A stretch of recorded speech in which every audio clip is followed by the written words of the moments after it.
My motto is divorce with dignity. After the going through the journey of divorce, you should feel better, not bitter. Even when you go to a wedding and someone asks you, Yeah. "Kya karte ho?" Yeah. and you're like, well, I'll be like lawyer, and I always take that 1 second pause, and then I'll be like divorce lawyer. When you say that I'm living together but I'm not committed, Yeah. I think somewhere people underestimate the power of companionship. Oh, there are so many myths about alimony. If you see under Hindu marriage and Parsi marriage act, the wording is the spouse who is dependent. The wording is not husband and wife. Hello everyone. Today we have someone who makes relationship feel human and easy to understand. Trust me, for me and for you all both. Please welcome Advocate Shaili Muzoomdar with us, who has an expertise in matrimonial laws and have an experience for over a decade. Thanks for being here, ma'am. Thank you so much, Kanrishka. Today I'm loaded with a lot of questions because we need more legal clarity before we make yours. And I'm all geared up to answer those. Wonderful. So, like someone who has represented clients from diverse backgrounds in various courts, and you have a huge experience.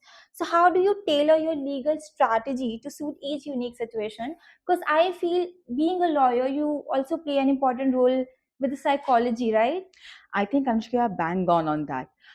The beauty of matrimonial law is that along with law, it also encompasses a lot of psychology. Here I'm dealing with humans, human emotions, human relationships. Yeah. I'm not dealing with corporate, right? Absolutely. So when a client comes to me, they are at a very vulnerable stage in life, right? Anyone who is contemplating divorce or any sort of separation is in a very vulnerable position. They are at a certainly at a low point in life.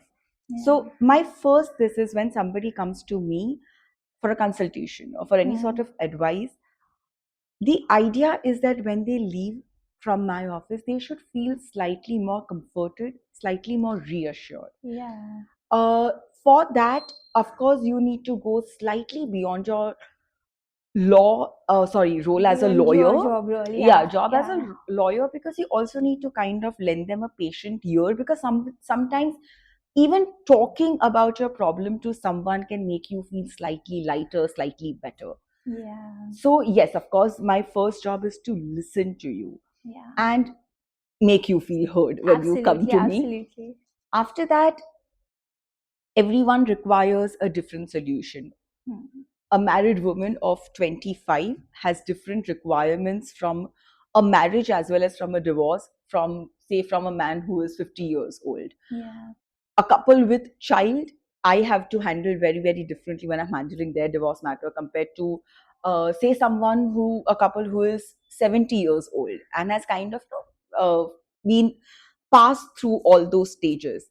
One thing that always should remain constant, however, is empathy. Definitely. If I can't be compassionate to someone's situation, I may be able to give them a legal solution, right? Yeah. But they will not really be convinced. Yeah. So being empathetic is really important. Yes. And In this psychology field of law, definitely plays a role. it plays a major role, because I Right. think sometimes when clients come to you, they slightly get confused about that line between a counselor and a lawyer. Yeah. And when they speak, you have to keep in mind that they are not sure about that distinction. Yeah. And kind of tend to that. But the idea, my motto is divorce with dignity. So the idea is that after the going through the journey of divorce, you should feel better, not bitter. So whatever solution I want to give, of course, while very much securing their benefit and their right, Yeah. I also like to keep in mind that journey should not be so exhausting that even when they have achieved their means, they don't feel better about it, because then there's very little to gain out of it. I also have a question that society as society is not very kindly with divorce, either with divorce lawyers. So do you face anything like that? Well, yes, sometimes, like even when you go to a wedding and someone asks you, "Kya karte ho?" and you're like, well, I'll be like lawyer, and then I'll be like, I always take that 1 second pause, and then I'll be like divorce lawyer, and I can just see their eyes pop out a little. Yes, but on a more serious note, Yes, there was a stigma Yeah, attached to divorce. It yeah. was a taboo. I think that's certainly changing. Okay. Uh, one misconception is, people think that divorce lawyers are earthquakes. Like, आप घर तुड़वाते हो. We are not earthquake. Divorce lawyers are in fact the crew, the saving crew that comes after an earthquake has happened. Your Exactly. relationship has broken down. In fact, my job is to save as much as I can from the debris after your earthquake of the relationship has happened Yeah. and the edifice of the relationship has broken down. So Yeah. that's one misconception, like I always like to Yeah, that's what I clear. Okay, Yes. thank you. So I would really like to talk about live-in relationships because live-in relationships are Yes. very, very common nowadays, Yes. but the laws are still misunderstood. So what rights do live-in couples have in India and what is the biggest myth about it? So we need to understand that law evolves with society. As Yeah. society evolves into or goes through a transition period, laws also are made evolve alongside. Hmm. About yes, and you are right. Live-in relationships are certainly on the rise. Unfortunately, partly also due to fear of marriage, or partly also because of the convenience of a live-in relationship. Yeah. Live-in relationships are not illegal in India, right? They're Yeah, legal. yeah. Of course, Yeah. you have a right to live with whoever you choose to live with. However, they are not given or treated at par with marriage, so you don't get the same right or responsibility that a marriage would. However, to give you an example, if you have been in a live-in relationship for a considerable period of time, Hmm. uh, a woman can get protection under the Protection from Domestic Violence Act. She can also seek maintenance. The children who are born in a live-in relationship, which has been long enough, Yeah. also have rights, may get right to property, inheritance as well. Hmm. It really does come down to how long the relationship has been, whether the relationship can be construed in nature of marriage or not. Yeah. That's an So important is there part. any specific timeline? No. I wouldn't really put it that way. There is no timeline specified. Okay. But the idea is to establish a shared household. Now, when you Yeah. are, the shared household cannot be temporary. Hmm. There cannot be a 1 month period. Yeah. So it has to be long enough for yourself and others to be convinced that yes, this was in a. The idea was to make this a long-term thing, Hmm. if not a permanent thing. Yeah. And nowadays, people are in live-in but not even committed, known as situationships Oh or yes. Please, nanoships. please, please do tell me. I want to know all about the situationship. You don't know what situationship? Okay. I mean, I've heard the term, but Yeah, it's when all over the world. Okay. when I entered this profession, I thought marriage was the most complicated No, thing. But I no. think the situationship, and I think there's something called nanoships. Nanoships. Yeah, It's I very mean, new. Yeah. yeah. Please tell me. I really want Nanoships to and know what is situationships this. are same, but situationship is something where you will behave actually like a couple, but there'll be no tag of commitment that I'm not committed to you, but yeah, we can do everything as a couple. So basically, I'm not exclusive. Exclusive as well. But they are not just committed. They don't want the tag of commitment. I understand. Okay. Yes. There's so So much to learn. yeah, yeah. So nowadays people are living together in live-in and not committed with each other. So is this also called as trial marriage or something? No, it's not called as trial marriage. Uh, Also, when you say that I'm living together but I'm not committed, Yeah. I think somewhere people underestimate the power of companionship, right? Yeah. Commitment need not always be spoken or spelled out. When you spend considerable time with a person in any relationship, for most part, you create a bond, right? You create a certain sense of you will care. So commitment, and I know there is a lot of fear or apprehension around this word commitment, uh, because commitment is only looked at with a sense of responsibility or a sense of duty. But Yeah. there is also another side to commitment which is beautiful because it also gives you a lot of security. Yeah. It's not a liability, it's an asset. But people don't really get it, and nowadays I have seen Men are really afraid to get married because पैसे ले जाएगी, alimony ले जाएगी. Oh, there are so many myths about Yeah, alimony. I really wanted to clear that.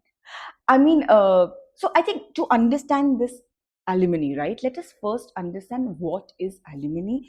What is the legal? No, I wouldn't say. Okay, let's just say law regarding alimony. Alimony is supposed to be a sustenance or a monetary not compensation, monetary aid help given to a spouse who is dependent on the other spouse. Given the typical patriarchal nature of India, it has been that yes, men earn in most households. That is Yeah, changing, yeah. thankfully, but mostly men earn, women take care of the household. Financially, they are dependent on man, right? So, hence, in a case of separation, the dependent spouse should be made comfortable enough that he or she can live the way they lived while they were together. There is no strict formula to alimony. The idea of alimony is not to make someone financially so powerless that they are pressurized into accepting unreasonable demand of the other side. So see, if you see under Hindu marriage and Parsi marriage act, the wording is the spouse who is dependent can claim alimony from the spouse who is financially more secure. Let me put it that way. Yeah. The wording is not husband and wife. So a husband can also claim alimony if your wife is making far more money than you, or if you're a man and you are a homemaker, which is happening so much nowadays, and I'm very glad to see that the society is also accepting of that. If it comes to divorce, you can also claim interim maintenance, you can also claim alimony. The misconception is that only a woman can claim ye mera paisa le Yeah, jayegi. yeah, See, Kanishka, somewhere finances unfortunately have always been misused as a tool for manipulation, a tool for exerting power, whether in marriage or in a divorce. yeah. Right? And alimony was supposed to protect, a tool for protection, unfortunately, is being misused as a tool for extortion. So, what happens is before marriage or even right after marriage, the spouses are a little reluctant to share their actual real financial details with the other spouse, which means your very foundation of your relationship is built on mistrust. That mistrust will give way to resentment. Resentment will give way to conflict. Conflict in turn might give way to separation. So it's a very vicious cycle. Yeah. And here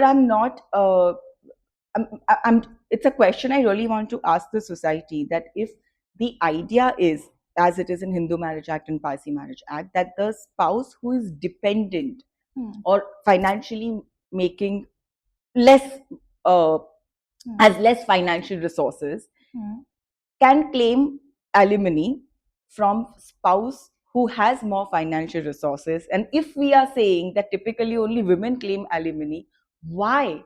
Why are women always financially having less resources than men? Is it a difference in pay scale? Or what is it? Yeah. This is a question to explore. This is a question to really study. Yes, under Special Marriage Act, only a wife can claim maintenance. The husband cannot claim maintenance. See, alimony is such a hot topic all over news, social media, even at dinner dining tables. Yes. But actually, there's a debate going on between dowry and alimony. Dowry is definitely gender based, but alimony is not, right? But that's a misconception, right? Yeah.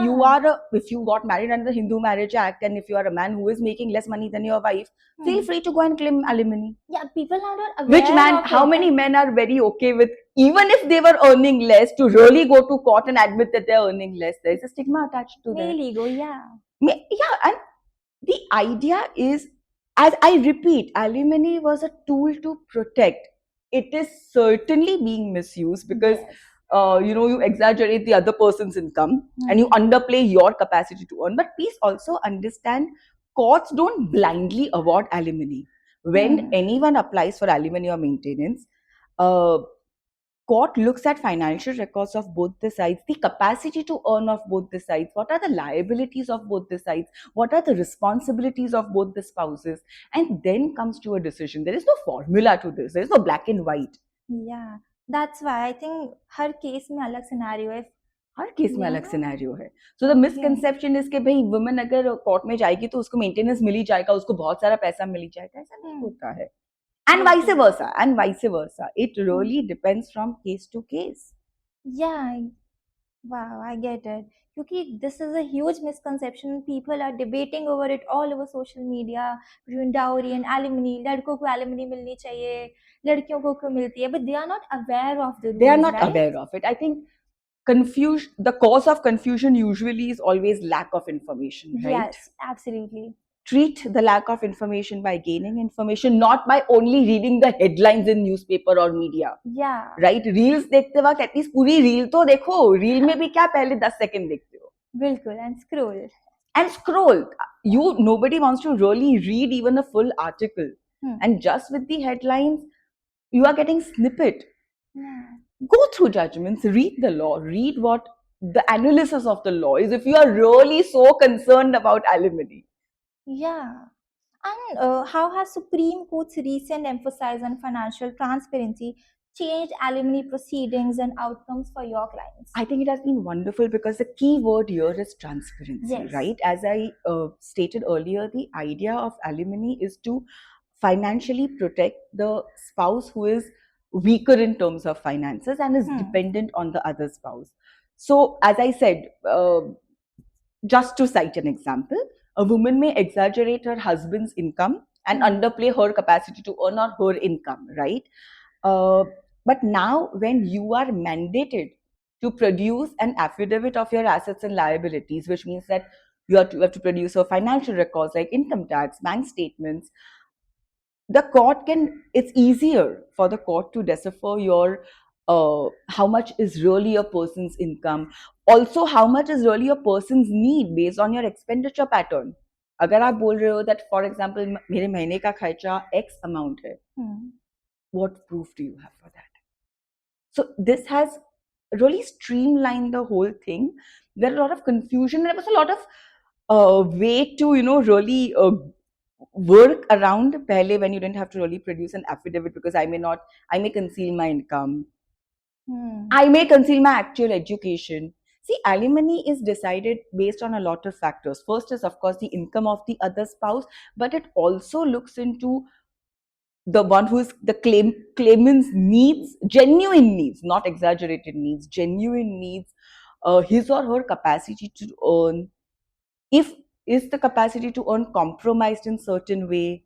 For example, if a person has a small child, right? Typically speaking, if a woman has a small child, because still in most cases women may be the primary caregiver, at least in initial years of a child's life, right? So your capacity to earn might be compromised. That's that stage in life.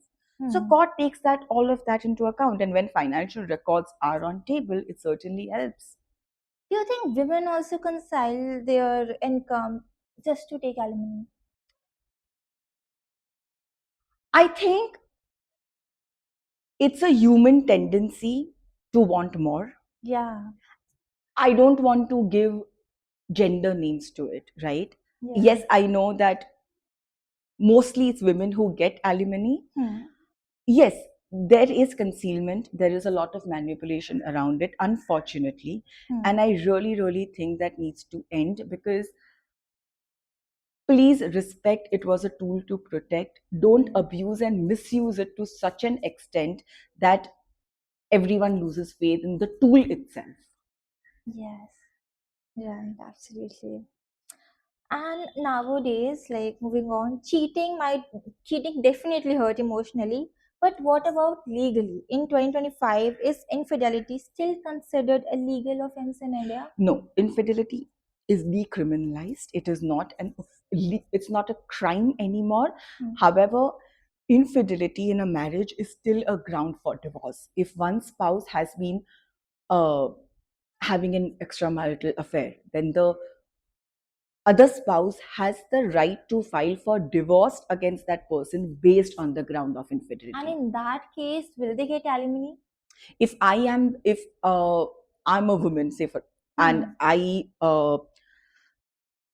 my husband has filed a case against me Hmm. based on adultery. Hmm. If the adultery is proven, no, then I may not get maintenance. Oh, and what are some situations where it becomes serious enough for police involvement in infidelity? It's not a crime. So where is the question of a police involvement in infidelity? Yeah. It's a ground for divorce. So nobody has given a free pass that, oh, please go ahead and have extramarital affairs. But कुछ extent तक चले जाएं? There's nothing like that. There's nothing like that. But however, there is a debate going on currently, Hmm. where they are trying to, where a spouse can claim damages against Yeah. the person Who with is whom the cheated? infidelity Yeah. has happened, claiming alienation of affection. So there's a lot of debate going on around this, that whether should the concept of damages be introduced, so as to deter and discourage infidelity in general If in cheating marriages. may somebody has hurt emotionally, like they have been through a lot, so they can It is just charge for extremely their therapy painful. sessions as well. They can just claim the damage for that as well. If the bill actually comes in, becomes a law, and if this really Yeah, becomes a law, yes, yes, yeah. yes. This is a good thing, right? So the idea is to uh, discourage and deter and let people know that there are consequences to your action. Definitely. So which whatever can work in promoting that is always a good idea. Amazing. Yeah. Do I by that I'm not saying that yes there should be damages, because that sort of emotional trauma and emotional stress that the other spouse Yeah. goes through cannot really be calculated in terms of money. But the idea is to let people know there are consequences to action. And of course, there Definitely. is, as I repeat, adultery, infidelity, while it may be decriminalized, is still a ground for divorce. Yeah. I also got this question that live-in maybe after certain period of time, it is known as trial marriage, and they can, just go with laws. So live-in में है दो लोग and उसमें भी किसी ने cheat कर दिया. So they can also claim the damages for that. Right now, no. Right now, Okay. no. However, if it has been a long enough marriage, the woman can still claim for maintenance Okay. She or can, child right? support if there are children. And if they get Yes. children, so they can Yes, fight for yes, custody, maintenance for, right? yes, custody. The one thing to note about custody is whenever the court has to deal with the question of custody, the main consideration has to be the welfare and well-being of the child. Yeah. Wherever the welfare and well-being of the child lies, that person is usually awarded the custody. Yeah. Again, there is a misconception around this that typically only mothers get. Yes, mostly mothers Yeah. get, but we also need to understand somewhere that what happens is, even today in India, in lot of households, in the initial years, mothers are the primary caregiver. Yeah. They have always, women naturally have those women instincts, right? I think we have been also been so, and I'm not saying it's a good or a bad thing. I'm just saying that we have been socially conditioned in a Yeah. way that women are still trained to be in nurturing role, Yes. while men are typically still considered the primary breadwinners, Yeah. even if not the sole breadwinners. Yeah. Yeah. So usually or most of the time women get custody. Again, I repeat, the court looks at the welfare and well-being of the child, Absolutely, yes. and if the child is comfortable Hmm. temporarily uh, in whoever's physical custody he or she is, there has to be a strong reason for the court to disrupt that physical custody and that primary custody. Okay. But things are evolving very, very rapidly. As I said, like maybe 50 years ago, the idea of a man staying at home and the wife Yeah. being a breadwinner was not really prevalent. But Hmm. now I am certainly seeing a change. I know for a fact that so many men are very actively involved with the upbringing of the child, even a very, very young child, even an infant. Yeah, So they are very involved. And nowadays, I have seen there are a lot of women as well, right, who don't even ask for alimony. Oh, yes, yes, yes. Financial independence No, is they don't. so much They that they don't. don't even ask for alimony. Absolutely, absolutely don't. In fact, a lot of times in, especially in younger couples, Yeah. they are, because they are financially secure. Hmm. Even if it comes to a divorce or parting of their ways, they don't seek any monetary compensation or any help from each other. No alimony. This is great. But on the same hand, like men of middle aged men, like 35-year-old, 45, 40-year-old men, are still scared to get married just because of this alimony reason. Well, I will only say, uh, again, you are reading snippets Yeah. of news and you are getting scared. Hmm. That's like saying, okay, because there is a chance of cavity in my teeth, I'm going to go and get all my teeth extracted because at some point I might get a cavity, right? So, having said that, whenever you are entering marriage or a relationship, you certainly have to make a very informed choice about the partner, about Yeah. what the repercussions might be. But I don't think fear should be an emotion there. Yeah. And what about prenups then? Are they legal in India? No, so prenups are not legal in India because prenups would really be considered against the public policy, and contracts which are against the public policy will not be construed legal in India. However, as I said, things are changing. In India, typically speaking, marriage is not looked at as a contract. Yeah. It's almost considered a divine relationship. Hmm. When we talk of prenups, we are giving a tone to a marriage as if it's of a contractual nature, right? Yeah. That is why conventionally it has been held that prenups are not valid. Also, because the idea that we don't want to introduce a idea in a couple who is getting married that there is a way out if things don't work out, or we don't want them to think along those lines, right? But while they are not legal, the social this is changing. There have been a few judgments where the court considers that there was an understanding between the parties. Hmm. But if we actually look in a very practical way, is there any smarter way to sign contract or agreement just to secure their financial statements? Or uh, well, I there is, of course, there are always ways to arrange your finances in a certain way. However, I repeat that I think whenever, at the cost of sounding conventional, when you are entering a relationship, hmm. if you are going to always, if your first thought is going to be, what if this breaks down, Yeah. right? Then maybe somewhere you are clouding your own chance at something that can be beautiful.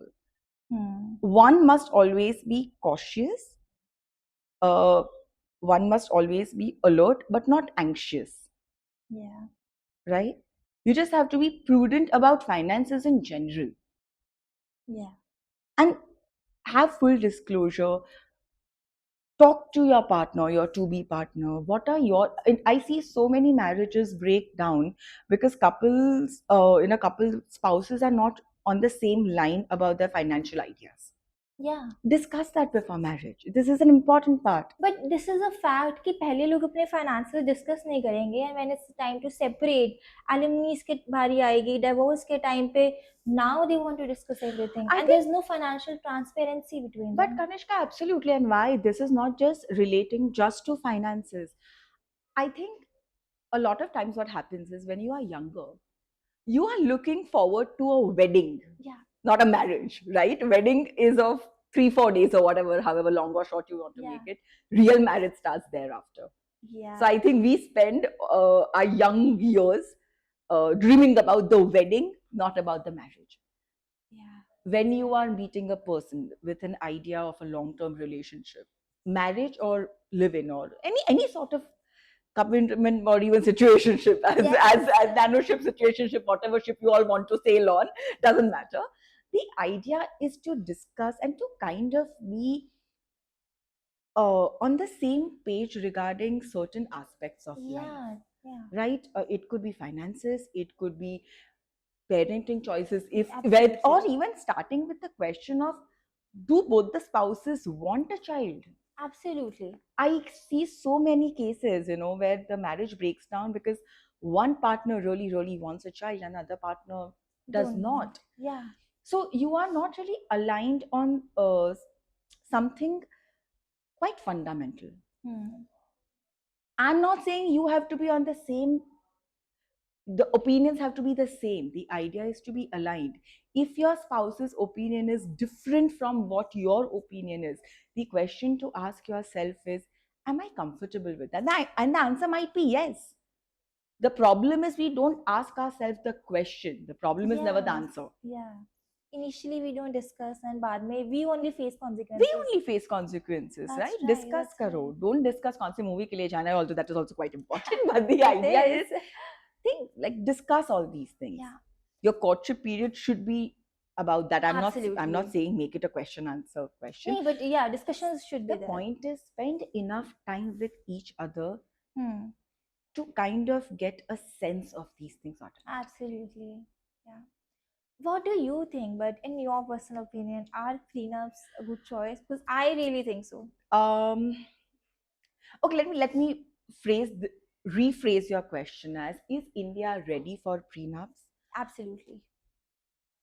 While I'm not against the idea of prenup primarily, I am not sure if India is still ready, because when you talk of India, you are not only talking about a certain privileged class, Yeah. whether it be privilege in terms of education or finances or resources or anything. Yeah. You are also talking about a lot of people Yeah. who don't have those privileges, right? Yeah. There are still people for whom marriage is a social obligation, Hmm. where dowry still exists. Definitely. Imagine, just imagine a hypothetical or quite real situation where a father, parents are getting the daughter married. Hmm. They're not financially very strong, but they are, शादी तो करवानी है तो आप बिल्कुल. करवाते हो. And after that, if there is a prenup and the other side is stronger, socially stronger, economically stronger, any exposure wise stronger, and kind of lures the parents or the girl into signing a contract कि भाई divorce के वक्त तो थोड़ा ही इतना ही पैसा मिलेगा. And if the divorce happens, isn't that unfair? It is. And equally so, imagine being in a young love, or young love can happen at any age, just by the way. It Yeah, doesn't yeah, mean yeah. young love has to happen at 20, right? Yeah. You're freshly in love, and one person, right? Yeah. One person in the couple is more manipulative or stronger in terms of convincing powers. Hmm. And the, let me say lady, because this is always an idea, right? That the lady takes more alimony. And the lady convinces the husband कि अगर divorce हुआ मैं तो X बहुत ही बड़ा amount लेके जाऊंगी. Since the male partner is madly in love at that Love point at of that time, point. Yeah. see, Yeah. you are, when you are freshly in love, Yeah. your decisions are slightly colored. Yeah, I agree with that. So prenup is not a good idea. And again, this is not a gender thing. I'm not just saying from a Yeah. woman's point of view, even equally from a man's point of view. Hmm. Maybe after 10 years, Hmm. 15 years, or maybe earlier. Right now, is India ready for a prenup? I'm not entirely sure. Yeah. I get it. Okay, moving on. Nowadays, we have seen engagements get broken all time now, but the consequences are not always clear. बहुत ज़्यादा देख रहे हैं हम आजकल. Mm-hmm. So, if someone calls off an engagement, what legal outcomes can follow, and can other family file a case? Engagement is a declaration of intention to marry, Hmm. right? It is not a contract. It is not a. I'm not talking about socially, right? Yeah, yeah, yeah. But actually, even socially, it's a declaration of intention. Hmm. So, as far as matrimonial law is concerned, if an engagement is called off, and that's a choice of both the parties involved in the marriage. Okay. Unless you are saying that there's a dowry demand or something of which has a criminal angle to it. No. If gets cheated on, like if a partner gets cheated on, that's caught कि शादी होने वाली है but Then the पहले other पता partner लग should गया be extremely glad that they came to know of that person's infidelity before because of wedding. before Okay. marriage and get out of it. Forget Yeah. filing a case, like get out of it. Be And glad you came to know before marriage. then also they can't claim for damage, right? No. It's an Okay. intention to marry. Yeah. Okay. आजकल this is too much that when never कोई 25 साल का होता है तो शादी कर लो शादी कर लो शादी कर लो lot of young adults face this family pressure for arranged marriage. So what exactly can a 20 to 28-year-old do legally if family is emotionally or socially forcing them to marry? Tanishka, in fact, I'll say that today, because of internet, yeah, because of more exposure, young adults develop, they have access to more information. Yeah. Hopefully, that information will convert into knowledge, right? So, the idea that you can be forced into a marriage today, or that you will allow yourself to be forced into a marriage, uh, I will very, very strongly say, please don't. Whether it's a marriage or a divorce, don't be forced into it. Yeah. Because whether you have to, after marriage, you have to make the marriage work. Your Yeah. family is not going to, the spouses have to make the marriage work. Your family is not going to come and live your life with you. The family's intention may be absolutely bang on in getting you married. They love you, right? Yeah. But just because someone is well meaning does not necessarily mean they're always right. And that is a distinction one always has to keep in mind. You need to know as a 25-year-old whether what is good for you, whether you feel ready for marriage, whether this spouse or this person is right for me or not.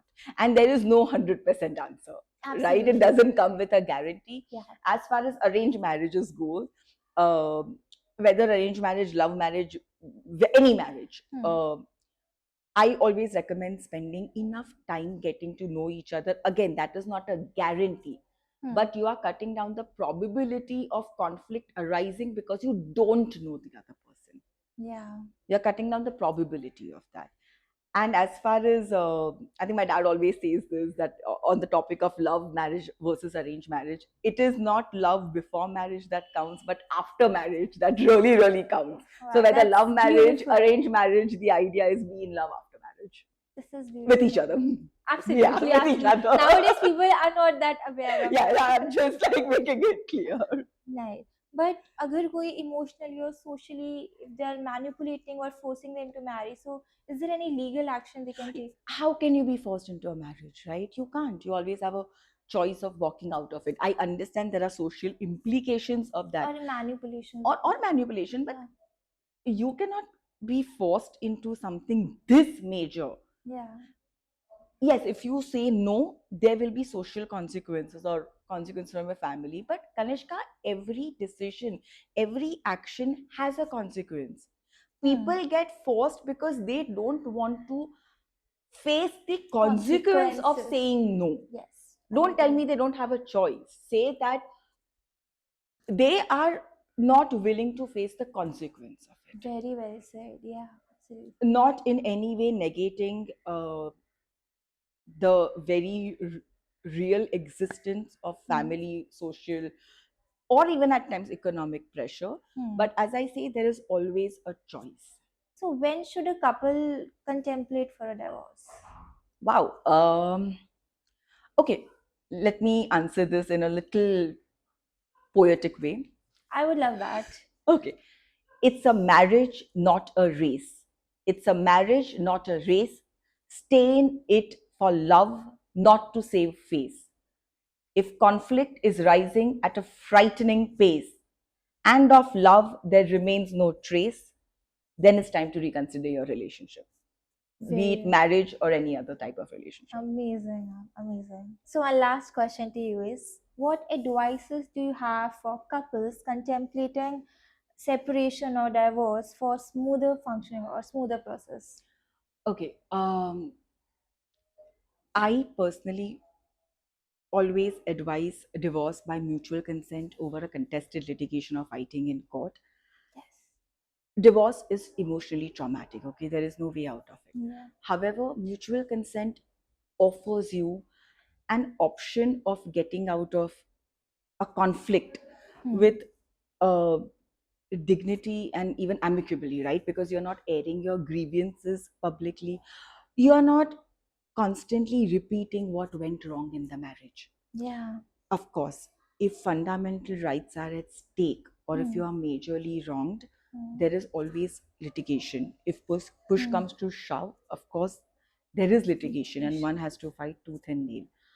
However, please understand every marriage has its share, or relationship, every marriage or relationship has its share of discord. Yeah. It is not the conflict, but how you deal with conflict that defines you. Hmm. Divorce should be a tool for your own healing, not a tool for punishing the other person. Yeah. My advice to anyone who is contemplating a divorce is concentrate on what is good for you and getting out of a toxic situation. Don't concentrate on what is bad for the other person. Yeah. This very well said. Like, wherever possible, choose compassion, peace over resentment and retribution. Definitely. Again, I'm not asking someone to be timid. I'm not asking you to be submissive. I'm just asking you to choose you, your peace of mind over resentment, over lack of peace of the other person. Yeah. So, to put it very, very simply, rational over reprisal, peace over punishment, and reasonable compromise over prolonged combat is what I think people should keep in mind. Absolutely. And I know there are people who still consider divorce or getting out of a marriage or being single a taboo or it's a stigma.